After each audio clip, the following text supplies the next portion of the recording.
ये एक जमीन का टुकड़ा नहीं है आपके लिए, ना एक नक्शे पे बनाई हुई लकीर है।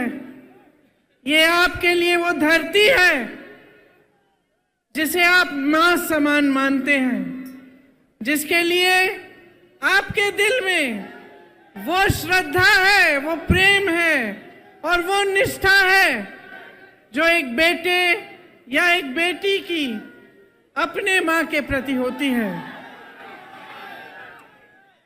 शायद आप हट जाएं तो देख पाएंगे। इस धरती के लिए दिख रही हूं।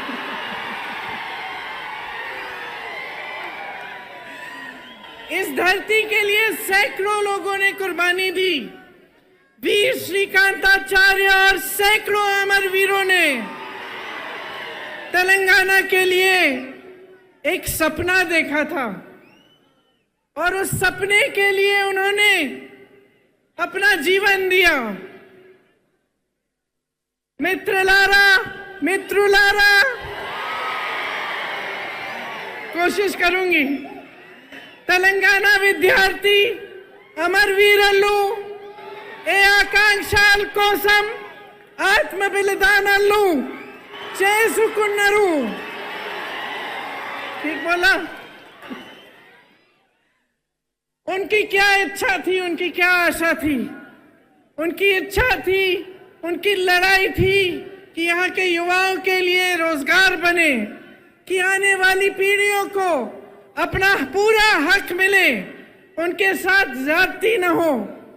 किसानों के लिए उन्होंने ये सपना देखा था कि उनको पानी मिले, फसलों का सही दाम मिले, कर्ज का बोझ न उठाना पड़े। अपनी बहनों के लिए ये सपना देखा था कि पूरी तरह से उन्हें भी अपना हक मिले और सारी सुविधाएं मिले। वारंगल, रेड्डी, नलगोंडा, करीमनगर, महबूबनगर जैसे शहर भी हैदराबाद की तरह विकसित हो, उनका नाम भी पूरी देश दुनिया में मशहूर हो। ये शहीद जिन्होंने तेलंगाना के लिए अपना जीवन दिया, ये चाहते थे कि बाबा साहेब अम्बेडकर, महात्मा फूले जी, कोमरम भीम जी का जो सपना है वो साकार हो, सबको सामाजिक न्याय मिले, सबको समान हक मिले। पूरे तेलंगाना का यही नारा था, नीरू निद्दलू नियमकालू। पानी, फंड्स और रोजगार, यही आप सबका नारा था। इसके लिए सैकड़ों कुर्बानियां दी गई। किसान, युवा, महिलाएं, दलित, आदिवासी सब आंदोलन के नायक थे। यहाँ की बेटे, यहाँ की बेटियां इस आंदोलन के नायक थे। ऐसा कोई एक नेता नहीं था जिसने इस आंदोलन को आगे बढ़ाया। ये आपका आंदोलन था, तेलंगाना की धरती के बेटे और बेटियों का आंदोलन था। उन्होंने कुर्बानियां दी, उन्होंने आंदोलन किया और इन कुर्बानियों की वजह से आज हम तेलंगाना प्रदेश में खड़े हैं। आप तो जानते ही होंगे, मेरे परिवार ने भी कई कुर्बानियां दी इस देश के लिए। इंदिरा भी शहीद हुई। मिट्टी के लिए कुर्बान होने का मतलब क्या होता है, ये मैं जानती हूं, मेरा परिवार जानता है और समझता है। जब हम सब कहते हैं कि किसी शहीद की कुर्बानी व्यर्थ नहीं होनी चाहिए, तो इसका मतलब क्या होता है, मेरे परिवार के सदस्य जानते हैं। और यहाँ तेलंगाना में एक एक पुरुष, एक एक महिला जानती है, क्योंकि आप में से हजारों लोगों ने यही कुर्बानी दी अपने प्रदेश के लिए और अपने देश के लिए। कुर्बानियां एक विचार के लिए दी जाती हैं। दिल में जो इंसान जिस चीज में विश्वास करता है, जिसके लिए लड़ता है, उसके लिए कुर्बानी दी जाती है। जब सैकड़ों युवाओं ने तेलंगाना के लिए कुर्बानी दी, तो मेरी मां सोनिया जी ने गहराई से ये समझा कि यहाँ की आवाज क्या है, यहाँ की जनता क्या चाहती है। और मुझे याद है कि एक सरल निर्णय नहीं था, एक तरह से एक मुश्किल निर्णय था, क्योंकि अगर सोनिया जी उस समय सत्ता के बारे में सोचती या अपनी पार्टी के लिए राजनीति के बारे में सोचती तो शायद ये निर्णय नहीं ले पाती। लेकिन सोनिया जी ने आपके बारे में सोचा, आपकी इच्छा के बारे में सोचा, जो आंदोलन आपने बनाया था उसके बारे में सोचा, जो आप चाहते थे उसको सुना, समझा और तभी ये निर्णय लिया गया। तेलंगाना जब बना तो ये स्पष्ट था कि ये प्रदेश अपना रास्ता अपने आप तय करेगा। सबकी यही इच्छा थी और आशा थी कि एक मजबूत प्रदेश बनेगा, कि जितनी आशाएं आंदोलन में व्यक्त की गई थी, जितने बलिदान दिए गए थे, उनका आदर होता। और सब चाहते थे कि चाहे हमारी सरकार बने, चाहे किसी और की सरकार बने, लेकिन तेलंगाना एक नया प्रदेश बना है, अपने आंदोलन से उभरा है। इसमें सब किसान, दलित, आदिवासी, जनता, युवा सब शामिल हुए। तो हम सब चाहते थे कि कैसी भी सरकार आए, चाहे हमारी सरकार भी ना हो, लेकिन तेलंगाना के लिए कुछ अच्छा करके जाएगी और कुछ बनाएगी और आपको विकसित बनाने के लिए दिन रात काम करेगी। लेकिन अफसोस की बात है कि जो सपना और जो आपकी इच्छा थी नीरू निदलू नियामकालू की, वो अभी तक पूरी नहीं हुई। आज परिस्थितियां ये है कि सत्ताधारी नेताओं को ही पानी मिल रहा है। सारा फंड सत्ताधारी नेताओं को ही मिल रहा है और सारी जो नौकरियां हैं यहाँ के युवाओं को मिलने के बजाय उनके करीबियों और उनके दोस्तों को मिलती हैं। ये आपका सपना नहीं था। बीआरएस सरकार यहाँ एक शासन चला रही है जिसमें आपके सपने सरकार नहीं हो पा रहे हैं, साकार नहीं हो पा रहे हैं। उनको शायद ये लगता है कि ये प्रदेश उनकी जागीर है और वे इसके नए जागीरदार हैं। लेकिन इसके लिए आप नहीं लड़े, इसके लिए आपके बहनों, आपकी भाइयों ने बलिदान नहीं दिया, इसके लिए आपका आंदोलन नहीं चला। आपका आंदोलन इसलिए चला कि आपको अपना पूरा हक मिले, कि जितने रोजगार बन रहे हैं वो यहाँ के युवाओं और युवतियों को मिले। और इसीलिए जब बीआरएस की सरकार ने कहा कि वो आपको कर्ज मुक्त करना चाहती है और ये वादा दिया, 2.5 लाख किसानों पर आज भी 1.5 लाख रुपए का कर्ज है। 2.5 लाख किसानों पर, एक एक किसान पर कर्ज है और आपको अभी तक कर्ज मुक्त नहीं किया है, अपना वादा पूरा नहीं किया। 8,000 किसानों ने 2014 से लेकर आज तक आत्महत्या कर डाली। रोजाना लगभग 3 किसान आत्महत्या करते हैं। केसीआर जी ने कहा था कि हर घर में एक नौकरी देंगे। मैं आप सबसे पूछना चाहती हूं, आपके घरों में नौकरी मिली कि नहीं?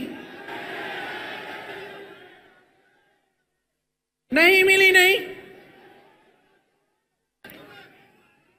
यहाँ के हाल में यहाँ के 40 लाख युवा बेरोजगार हैं। 2018 में इन्होंने कहा था कि हर महीने 3,000 रुपए बेरोजगारी का भत्ता मिलेगा। आपको मिल रहा है ये भत्ता? अगर भत्ता देते तो एक युवा को आज 1.5 लाख से ज्यादा रुपए मिलते। क्या मिल रहे हैं आपको? क्या मिले आपको? 2 लाख नौकरियों के पद खाली पड़े हैं, सरकार में भरे नहीं गए हैं, आपको नहीं दिए गए। भर्तियों का खाल देखिए, टीपीएससी का पेपर लीक हो गया, कोई एक्शन लिया इन्होंने? किसी पे कार्रवाई हुई? जिन बच्चों ने मेहनत से पढ़ाई की थी, जिनके माता पिता ने अपनी मेहनत और ईमानदारी की कमाई से उनकी फीस दी थी ट्यूशन के लिए, उनकी कोई मदद, कोई सहायता हुई?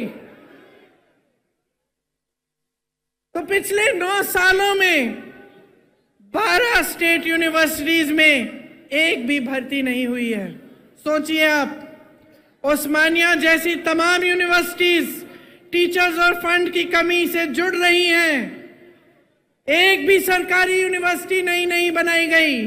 प्राइवेट यूनिवर्सिटी जरूर बनाई है जिसमें आपको लूटा जाता है और फीस इतनी ज्यादा होती है कि आधी जनता तो उसको दे नहीं पाती।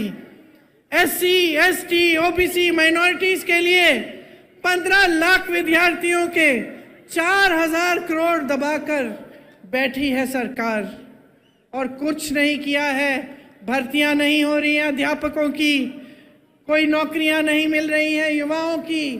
तो ये परिस्थितियां हैं आज आपकी। आपको बहुत चीजें कही गई थी, बहुत वादे किए गए थे, लेकिन वो वादे पूरे नहीं किए। आप शायद जानते नहीं होंगे कि बच्चों के स्कूलों में, बच्चों के स्कूल भी कम हो गए हैं। कम बच्चे एनरोल हो रहे हैं पाठशालाओं में और शिक्षा का ही बजट कम कर दिया है। हाँ? आप सोचिए, आप सोचिए,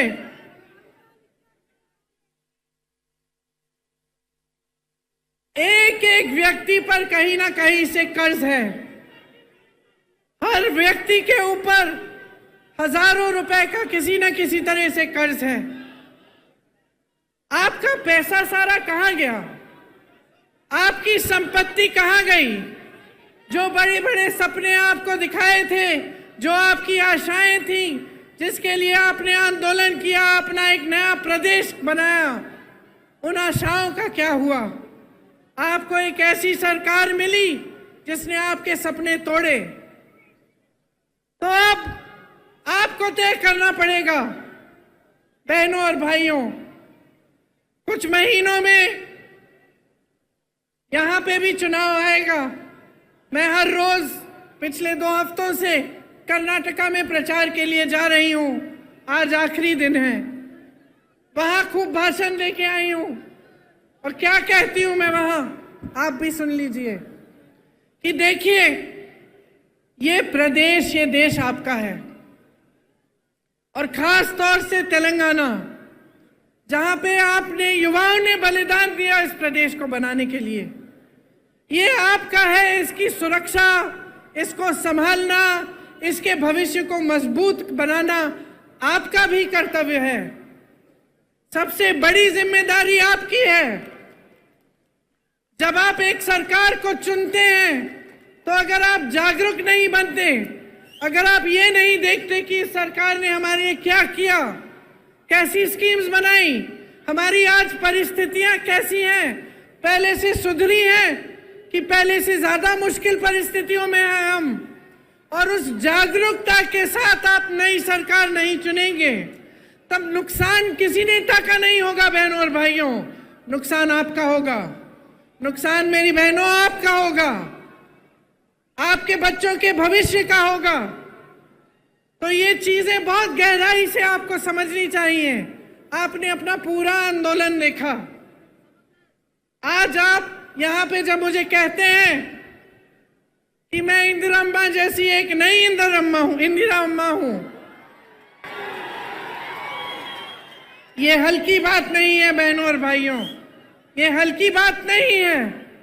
जब आप ऐसे कहते हैं तो मुझे अपनी जिम्मेदारी का एहसास होता है, क्योंकि आप उस महिला को याद कर रहे हैं जो 40 साल से पहले ही गुजर चुकी हैं, शहीद हो गई देश के लिए 1984 में। आज हम 2023 में हैं, लेकिन आप उनको श्रद्धा के साथ, श्रद्धा पूर्वक, प्रेम के साथ याद कर रहे हैं, और आप अभी भी आशा रख रहे हैं कि उनकी तरह कोई आपकी मदद करे, क्योंकि वो एक ईमानदार नेता थी, अपनी देश के लिए समर्पित थी और आपके भविष्य के लिए समर्पित थी।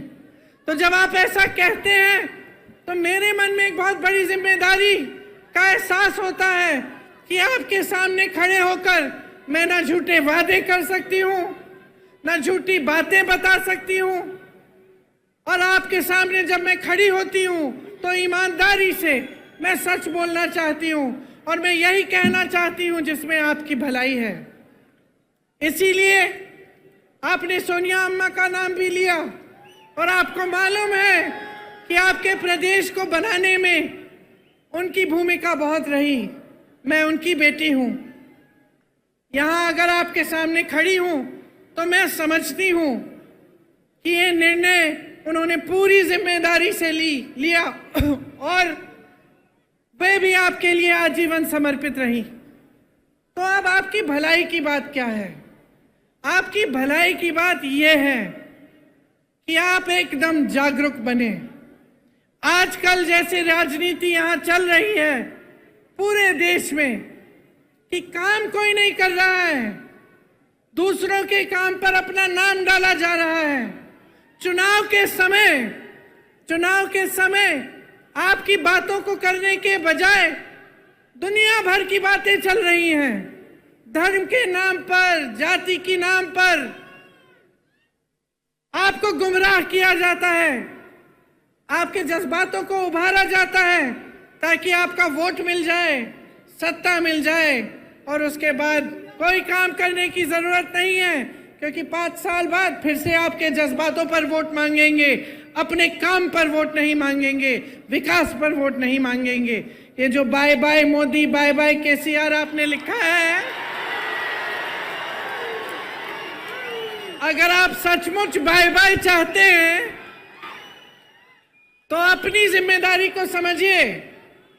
जो पार्टियां आपको बता रही हैं उनको परखिए, पढ़िए, देखिए कांग्रेस पार्टी क्या कह रही है।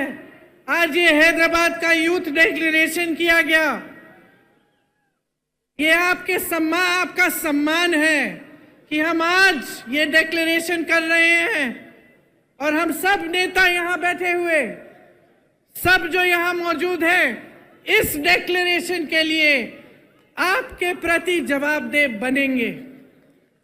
अगर हमारी सरकार बनेगी, 5 साल बाद ये काम नहीं किए गए तो हमें निकाल देना।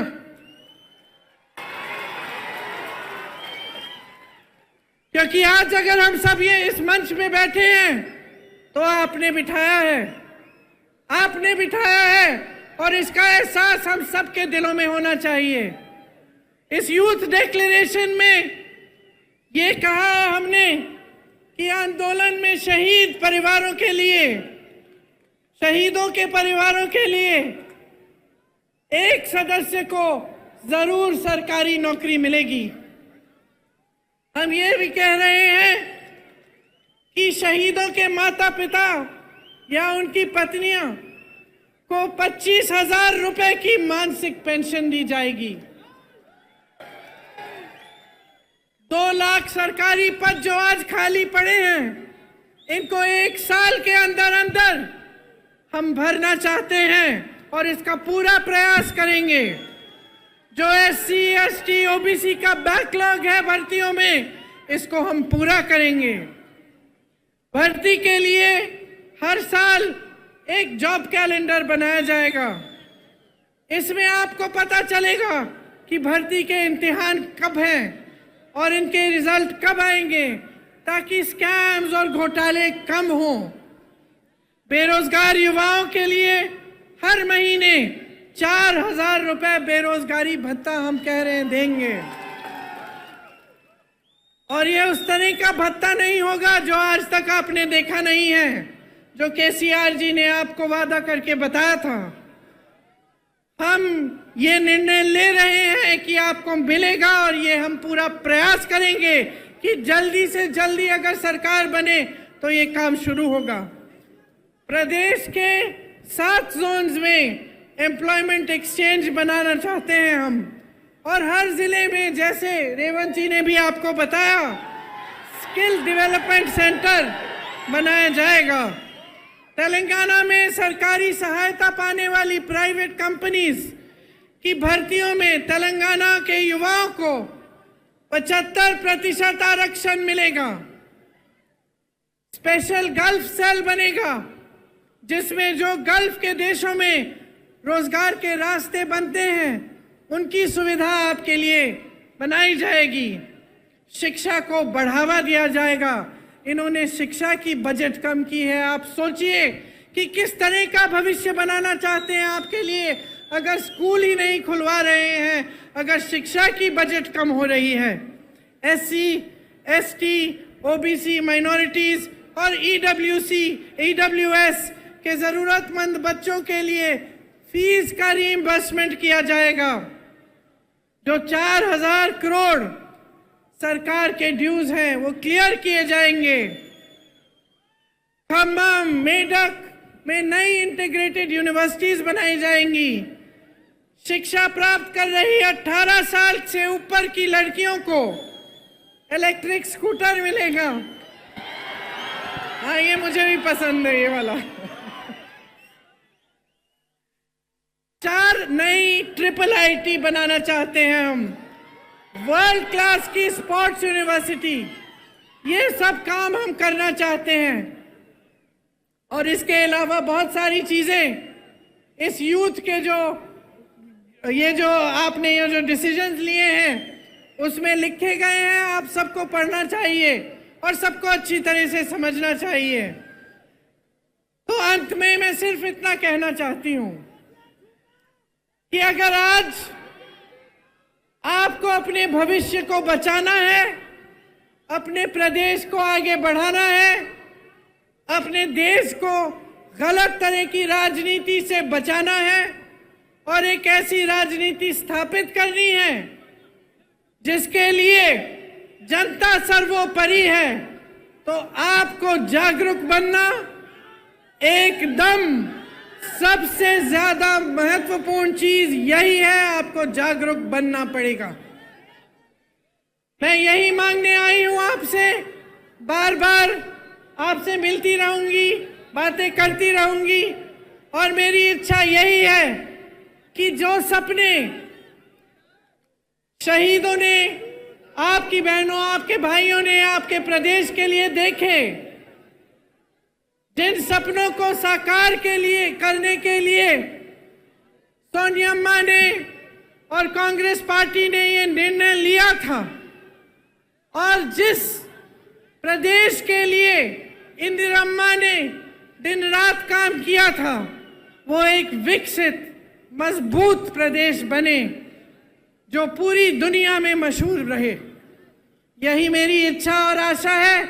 आप सबने बहुत बहुत ध्यान से मेरी बातों को सुना, इसके लिए मैं आपको बहुत धन्यवाद देती हूँ, बहुत धन्यवाद देती हूँ। एक बार मेरे साथ कहिए, जय हिंद, जय हिंद।